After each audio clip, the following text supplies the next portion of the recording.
You're listening to the Cyberwire Network, powered by N2K.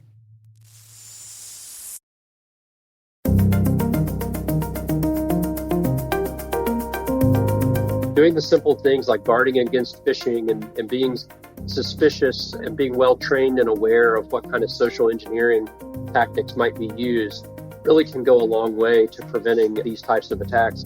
Hello, everyone, and welcome to the CyberWire's Hacking Humans podcast, where each week we look behind the social engineering scams, the phishing schemes, and the criminal exploits that are making headlines and taking a heavy toll on organizations around the world. I'm Dave Bittner from the CyberWire, and joining me is Joe Kerrigan from the Johns Hopkins University Information Security Institute. Hello, Joe. Hi, Dave. We got some good stories to share this week, and later in the show, my conversation with Herb Stapleton. He's the FBI's Cyber Division Sector Chief. All right, Joe, let's kick things off with some stories. Why don't you start things off for us this week? Well, Dave, it's tax season. Woohoo! Wabbit season, tax season. And, of course, the IRS has come out with a warning about a scam because these scammers keep track of the calendar and they know what to send out when. Right. And there's an ongoing IRS impersonation scam that is primarily targeting educational institutions. That got my interest, right? Right. Because they're including students and staff that have .edu email addresses. And I'm a student or staff that has a .edu email address. Mm-hmm. So I have not received any of these emails, or if I have received them, they've been filtered out by our spam system, which is remarkably good. These emails display the IRS logo, and we've talked about this before as well. One of the things that these phishing campaigns do is they'll actually go out to the IRS website or whatever site they're impersonating, and they'll actually take the logos from those sites. And there's really nothing anybody can do to prevent that because these logos have to be transmitted across the internet in order for you to view the web page. You have to get a copy of it. It's the way the web works. Exactly right. Exactly right. And they have subject lines like tax refund payment. Ooh, hey, that's going to get my attention. And here's one that's really going to get my attention. Recalculation of your tax refund payment. Recalculation. Hey, I did all the calculations. I do my own taxes. I don't know what you guys do, but here's my forms, and I actually fill them all out. That's going to get my attention right away, and it's going to be like, oh, this sounds like an audit's coming, right? Well, it's either bad news or good news, but either way, it's news that you want to know about. Right. Well, since it comes from the IRS, my immediate thinking is this is bad news. Yeah. Right? Okay. It asks people to click a link to submit a form to claim their refund, which is another scam. The IRS doesn't ask you to click a link to submit a form. You have to file your taxes to get your refund. If you click the link, you're taken to a phishing website that asks you to enter the following information. Are you ready, Dave? Sure. Buckle in because this is a long list. Social security number, first name, last name, date of birth, prior year annual gross income, or AGI, driver's license number, current address, city, state, or territory, postal zip code, and electronic filing PIN. Oh, that's your PIN for the IRS, right? That's right, Dave. They are. What? No blood type? They didn't ask for your blood type? I mean, come on. They don't need it to fraudulently file a tax return on your behalf. I think that's what the end game is here. They're going to start filing tax returns for people and get refunds. They usually do this earlier in the season, in the tax season, like earlier, like in January or early February. They beat people to filing for their tax returns so that they get the check first, and then when the victim goes and files, the IRS says, hey, you already filed your taxes and we already sent a check out. The person then has to go through a process to get the refund, and it's longer for the actual victim. Generally, the IRS makes good on the refund. They have a quote here from the IRS that says, taxpayers who believe they may have provided identity thieves with this information should consider immediately obtaining an identity protection PIN. This is a voluntary opt-in program. An IP PIN, that's identity protection PIN, is a 6-digit number that helps prevent identity thieves from filing fraudulent tax returns in the victim's name. Now, it's interesting that they also are asking for what appears to be the same PIN here in the form. That looks like what these guys are trying to fish, but if you've given that up, you should do whatever you can to change it right away. And I say, if you file your taxes electronically, I don't. I send in the documents. I send the forms in. I like doing it the old-fashioned way. If you file your forms electronically, you should already have one of these. And if you don't, you should get one right now just because, right? Yeah. It just makes it more secure for you to file electronically. Because I never filed electronically, I don't know if it's required when you file. I have no idea. I've never done this. Yeah. I'm not sure either. It's interesting that it's a 6-digit number and that it's only a 6-digit number. It's a shame you can't have it be as long as you want it to be, or numbers and letters, and It's a shame you can't make it a password. Right. It's better than nothing, but it's, it could be a lot better than it is, I suppose. Yes, absolutely. The IRS does make a note that if you want to track your refund, you can go to irs.gov/refunds, and that's where you can check the status of your refund, not from some link in an email. Yeah. Never click the link. All right. Well, it's good information. And of course, we'll have a link to the IRS's website there. If you want to find out what their tips are and the warning here, you can check that out. My story this week comes from the BBC. And before we dig in here, let me ask you, Joe, looking back on your life, did you ever have a really, really bad password before you knew better? Yes. Like, can you remember what was the worst password that you ever had? You don't have to tell me what it is, but how was it constructed? It was constructed, it was, let's see, it was constructed as a 8-character phrase that you could pronounce and remember, but all of the vowels were changed to numbers, or some of the letters were changed to numbers. So I thought I was being clever, but it was only 8 characters. And when I enter this password on Troy Hunt's page, it is, of course, pwned. So it's already in the list. Right. But the thing is, before I knew better, Dave, I used it everywhere. And that's bad. Certainly those of us who've been at this as long as you and I have been through that, where in the early days when we were, dialing into BBSs with our modems that required passwords, this passwords, wasn't really a thing the way it is today. For a lot of us, we had our password. And it was the password. That's all we won. We just had one. It's our password. Yep. There's no worry about reusing it. Of course, you can't do that anymore. And as you say, if you go on Have I Been Pwned, you can see how many of your passwords have been pwned in many of the data breaches. So all of that brings me to this story from BBC News, and it's titled Pets' Names Used as Passwords by Millions. Study finds. This is the NCSC, which is the National Cybersecurity Center in the UK. They did a survey, and they found that about 15% of the population used pets' names, 14% used a family member's name, and 13% pick a notable date. And to me, this is so obvious because when I've worked with other friends and family members, and as, again, Joe, you and I, we have often been drafted into the role of tech support for our loved ones. Yep. So that means a lot of times you'll be sitting at the computer and you have to log in. You say, all right, well, give me your password. And they give you your password, and their password is Fluffy 2001, right? Or Rover 1934. Yeah, and everybody thinks they're being clever. They take a name and then a year. Well, what's the name you're going to choose? Chances are according to this, 15% of people use their pet's name, and then they use some number that's easy to remember. And for a lot of people, that's the year they were born, maybe their house number, maybe their last 4 digits of their phone number, something like that. As you and I discuss here regularly, the things that make all of those things easy for you to remember make them incredibly easy for the bad guys to figure out, practically in an automated way. Right. And it gets even worse thanks to social media, because people are posting pictures of their pets. And so chances are, if you have an adorable little fuzzy fur baby in your home, that you have probably posted a picture of that and said, hey, welcome to our family. Here's Rover. Well, isn't he adorable? Or even if you don't say the name, some of your friends might respond to a picture that you post and say, oh my gosh, Spike is such an adorable dog. We all love him so much. Right. Actually, that reminds me, I saw another thing on Twitter yesterday. After this report came out, I saw someone respond to it and say, darn it, another data breach. This is the 3rd time I've had to rename my cat. Right?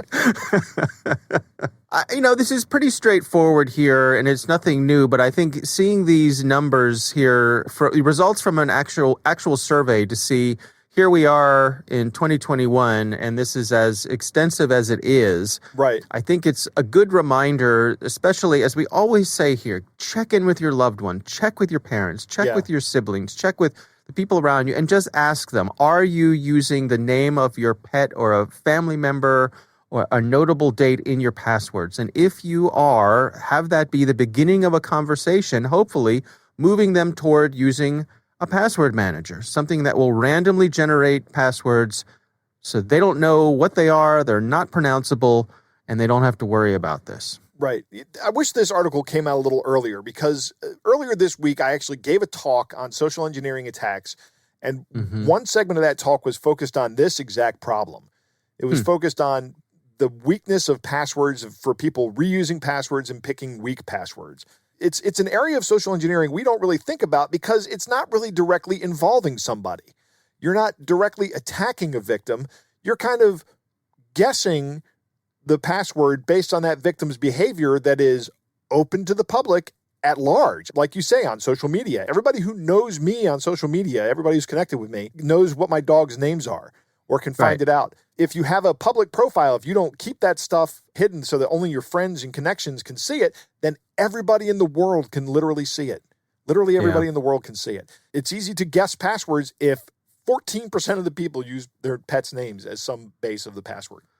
Yeah, and I'll tell you, a colleague of mine, his name's Christopher Pearson. He runs a company called Black Cloak, which is a company that provides kind of like concierge service for high net worth executives, like people who really get targeted by a lot of these bad guys. They provide sort of custom security for them and their families.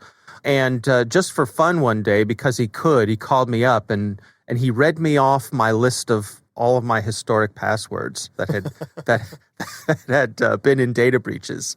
Yeah. And let me tell you, it kind of makes your blood run cold when you hear somebody out there just listing off passwords from your past, some of the ones that you haven't even thought about in a long time. He's like, well, is this your password? Yeah. Is this your password? He's like, oh, what does this number have to do? And you're like, well, that's a number of such and such, right? Just to see how careless you were back in the day before you knew better. Right. Interesting point the NCSC makes here.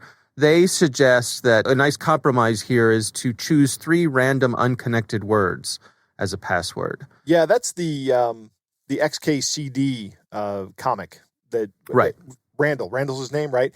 I can't remember what his last name is, but he suggests using 4 words. It's a good way to do that. If you think about it, there's about 2,000 words that we use very frequently in our vocabulary. And if you pick 4 of them unrelated that don't make up a sentence, then you've got 2,000 to the 4th, which is a large number, which makes your password very difficult to guess. It's about the same as having, I think, an 11-character password, which is pretty good. Yeah. And when it comes to passwords, size matters. Right. Yep, absolutely. Yep. All right. Well, that is my story. I'll have a link to the BBC story here in the show notes. Joe, it is time to move on to our catch of the day. Dave, our catch of the day comes from the land down under. Gareth and Kingsley sent this to me, and just to be clear, their jurisdiction is a single-party consent jurisdiction. So this is actually a recording that was sent to me. A scam caller called into these guys' business, and one guy filmed it while the other guy interacted with the scammer. Let's take a listen. Internet services which you are using at your home. So what exactly is that? Your internet is sending some error and warning signals into our main server without your knowledge and without our permission. And sir, this error and warning signals which your internet is sending indicate us that some online hackers or the bad people, they have got access with your internet. You understand that? So you're telling me the bad people have access to my internet and they're sending bad signals to your server? Yes, sir. The hackers have got access with your internet and they're using your IP address for the bad and criminal work without your knowledge and without our permission. That's why we are calling you from the NBN Security Department so that we can help you, sir, and show you all the problems. Sir, can you do one thing, sir? Can you go in front of your router and can you verify me that how many lights are blinking over there? Okay, let me just check. Can we get in contact with the hackers and ask them to stop? Because I don't want them in there. Sir, we will be doing everything, sir. We will help you to remove all these online hackers. That's a relief. Don't be worried. First, you verify me how many lights are blinking over there. Okay, let me just count them. Yeah.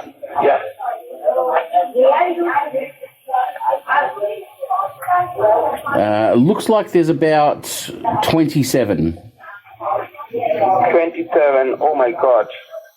And what's the color of the lights over there? Orange. All of the orange. Oh my Is that God. bad? So no problem, sir. Okay, just you say me, sir, are you access with your any of the electronic devices right now, like your any of the devices, like your computer or the laptop, so that I can show you all the problems in front of you right now? We have iPads. We have about 10 iPads. 10 iPads. And apart from the iPad, do you have any other, like a mega device, like a computer or the laptop? We've got a Commodore 64 that's hooked up. No problem. You take your lovely time and turn on any one of the computers, any one of your computer or laptop. Okay, we have one that says Atari. Will that one be okay? Sorry? We have one that says Atari, a computer. Can I turn that one on? Yeah, you can turn on. Okay, what cartridge do you like me to put in? It's a Windows, yeah? No, it's an Atari. I can put a cartridge in for you if you like. Yeah, definitely you turn on. Yep. No worries. I've got River Raid. Can I put that one in? Yeah, definitely. Excellent. All right, that's up. Should I play one player or two players? Do you want to play? Are you kidding with me, sir? No, this is serious. It's an Atari and River Raid. I can do two players if you want to play.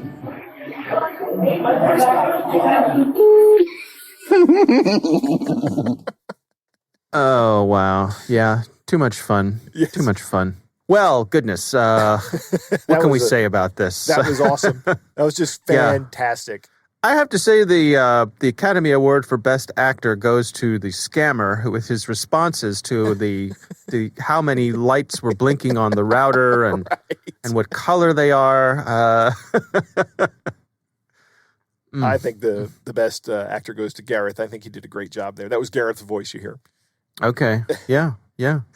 All right. Well, our thanks to Gareth and Kingsley for sending that to us. That was a lot of fun. That is our catch of the day. We would love to hear from you. If you have a comment for us or a catch of the day, you can email us at hackinghumans@thecyberwire.com.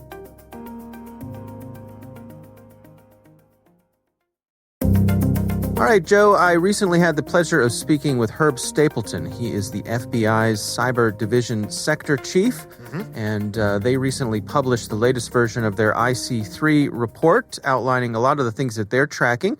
Here's my conversation with Herb Stapleton. I think there are parts of this that are unsurprising given the pandemic and the overall kind of environment that we worked in. But unfortunately, we saw a significant increase in the number of complaints received at the IC3 for the year. Can you take us through some of the things that really drew your attention? What were some of the areas that really stood out? Yeah, I'd be glad to. I think a couple of things that really stood out to us, once again, we see business email compromise frauds as one of our leading complaints in terms of amounts of loss. And that number only increased in 2020. Another thing that really stood out to us is on the ransomware front. Unfortunately, we saw huge increases in the amounts of loss reported in ransomware incidents. Not so much just the overall number of complaints, but the amount of losses. And I would attribute that to a couple of things. You and I have talked before, I think, even about how the pandemic created this opportunity for cyber criminals with more of a attack surface, more volume of people working from home, and creating an opportunity for things like phishing emails and other things that ultimately lead to these types of frauds like ransomware and BEC. And the second thing is that I think that we saw an increase in the amount of reporting. I think we saw a higher number of people actually reporting things to the FBI this past year than we have seen in previous years. So I think it's really a combination of increased activity and increased reporting. Can you touch on the importance of people reaching out to you and your colleagues at the IC3, why that can help make a difference in trying to combat these things? Yeah, it's incredibly important. And one example I would provide of that is while we saw a lot of trends that we don't want to see as far as increase in losses, increase in complaints, we also saw an increase in the amount of funds that the IC3 was able to help recover through its recovery asset team. Basically the way this functions is if a complaint meets a certain set of criteria, we can work with financial institution partners to potentially prevent that money from actually being delivered to the overseas cyber criminals that it's intended for. We saw a corresponding increase in the amount of funds we were able to stop for victims before they actually reach their ultimate destination with the cyber criminals. We can't do that type of work unless we know about the crime in the first place. The second thing that's really important is many of these investigations are very long-term criminal enterprise investigations that we have to undertake. And so every piece of evidence is really potentially helpful as we try to work our way through these complex investigations, identify who's responsible, and ultimately try to bring charges against them and bring them to justice. So even if a complaint seems like a very small piece of the overall puzzle, it can be very, very valuable to the investigators in the field who are trying to piece together these long-term criminal enterprise investigations. One of the things that stood out to me as I was making my way through the report is that you break out the victims by age group. And I suppose it's not surprising that as we get into some of those older age groups, they're targeted both in the number of victims and the amount of money lost here. But I think it really highlights the importance of those of us, reaching out to our older friends and family and making sure that we do our part to try to educate them. Yeah, I totally agree with that point. We at the IC3 have been a big part of the overall elder fraud initiative that's been run by the Department of Justice writ large and our partners in the criminal investigative division and within the FBI. The IC3 really serves two purposes on the elder fraud front. One of those is to be a place that folks who have been victimized or potentially victimized can report the crime so that we can help to bring that person to justice. But the other, I think, equally important function that the IC3 serves is as a platform for education. And so throughout the year, one of the things that you see on the IC3 website are, a number of products that warn people of all ages, including older citizens, how to protect themselves against these types of frauds. And we really feel that's a critical function for the IC3 to be able to help protect people. Even if we can prevent one victim from losing money, that is totally worthwhile for that. We certainly hope and believe that we've prevented more than one or two from falling victim to these types of scams. Another thing that stood out to me, I was looking through your 3-year complaint count comparison where you can look back in time and see how these things have been trending. The one that really stands out here is phishing, vishing, smishing, and farming. That flavor of attack there really has just gone through the roof in the past couple of years. Mm-hmm. Yeah, absolutely. I think, the lesson there from my perspective is that those types of very simple vectors can continue to increase in prevalence because they continue to be successful. It's certainly very important to harden our network defenses and take all of those more complex cybersecurity steps that are necessary. But really, the simple things remain kind of fundamental, as simple as that sounds. Doing the simple things like guarding against phishing and being suspicious and being well trained and aware of what kind of social engineering tactics might be used really can go a long way to preventing these types of attacks. And as you see in the report this year, phishing by far continues to be the most common type of complaint. I think one thing I would add about that relative to this year in particular, one of the reasons that phishing incidents seem to probably be on the rise is there's been some very fertile context or pretext for those types of attacks in the COVID-19 pandemic. And so we've just seen really a flood of phishing attacks that are COVID-19 themed, whether that would be, something like a phishing attack claiming to offer COVID-19 relief funds, a phishing attack that would claim to offer vaccine access or COVID-19 cures. There's all sort of manner of potential themes that go along with the COVID-19 pandemic that really offer some, unfortunately, valuable material for potential cyber scammers, leaving people vulnerable to losing money or their personally identifiable information. What's the outlook for this coming year? I mean, as things start to open up again, as life hopefully continues to return to normal with more people getting vaccinated and things opening up, do we suspect it's going to be more of the same, or are there any shifts that you're looking out for as the year progresses? We really hope to see those numbers go back down as the COVID-19 pandemic subsides. That being said, the numbers prior to the pandemic were already very substantial. And so we anticipate that this type of activity is going to continue. One thing that we are going to keep a really close eye on, as things begin to open back up, I don't think anybody really knows for sure how the sort of work from home trend or the teleworking trend will play itself out, even after vaccination becomes widespread. There's definitely a possibility that many people will continue to predominantly work from home. That's a concern for us on a variety of fronts. We certainly think that telework trend is a contributing factor, not the only factor, but a contributing factor to the increase in phishing emails, the increase in potential malware attacks, where remote working applications are potentially exploited because they might lack sufficient security to protect that particular network connection. And so that's something we're going to keep an eye on. How does that telework trend progress, and how does it affect the overall kinds of criminal trends that we're seeing at the IC3? All right, Joe, what do you think? I love it when these reports come out, Dave. Anytime one of these reports comes out, I get my hands on it and I go through it. I love going through the data. It's one of the high points of my day, and that's probably very, very sad to somebody out there. Well, truth hurts. Yes. Some standout points: business email compromise is up. Ransomware losses are up in terms of the amount. And there's a lot of increased activity and reporting. So we're seeing more bad guys acting, and we're seeing more people reporting these activities. I'm absolutely impressed with the asset recovery team, or recovery asset team, so they can have that clever nickname or acronym RAT. That's nice. Right. They stop money from being collected by the bad guys, and they are doing it more often, which is great. Mm-hmm. Good news to hear. Mm-hmm. The statistics in this report lump everyone over 60 into one group, and they are the largest group with the biggest losses. But the other age groups are all 10-year age brackets. But the trend of older people suffering larger losses seems to hold in this data. I took the number of complaints and divided into the amount of losses, and the people over 60 definitely suffered the largest losses.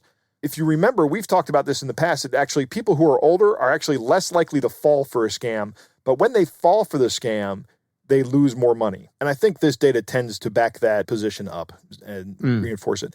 Phishing has gone up almost tenfold in the past 2 years, and Herb makes a few great points here. One, this is a low-skill attack. Phishing really is very easy for people to carry out. There are kits out there that walk you through it, from how to send out the emails, how to write the emails, to how to launder the money that you get from it. I mean, and these kits sell for like $15, $20. Not a lot of money.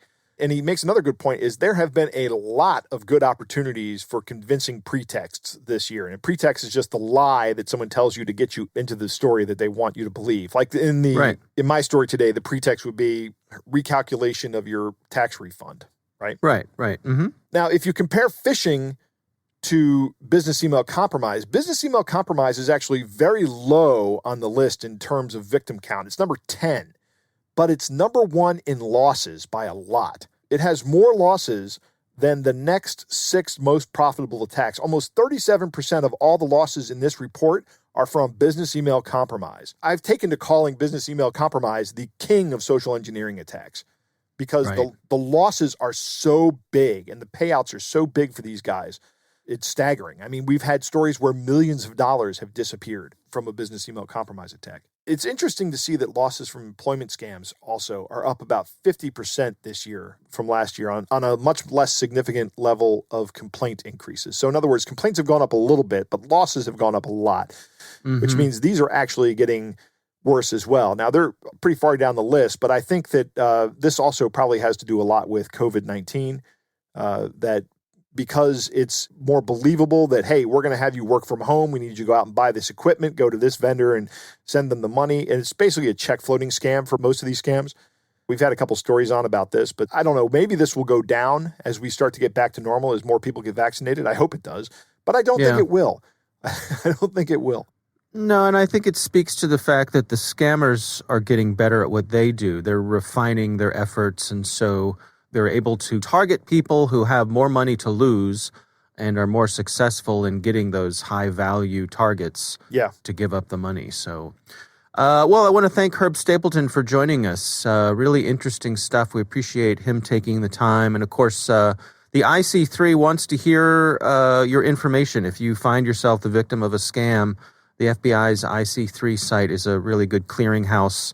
You know, even if you don't think it's a big deal, your report could help connect the dots between other things that they're working on. So I asked Herb about it, and he said, unfortunately, with their staffing levels, they're not always able to respond individually to every single report. You'll get an automated response that says, verifies that they got your message, but you're probably not going to get a case, an FBI agent who's going to call you in response. Chances are, but they still want you to report everything because they still use the data. They use the data, and you never know if your little thing that you think is insignificant might be the little connecting piece of information that helps crack a case. And you know, they're out there fighting the good fight every day, trying to bring these people to justice. So yeah, we appreciate them taking the time for us. And go out and download this report. You can get it from ic3.gov.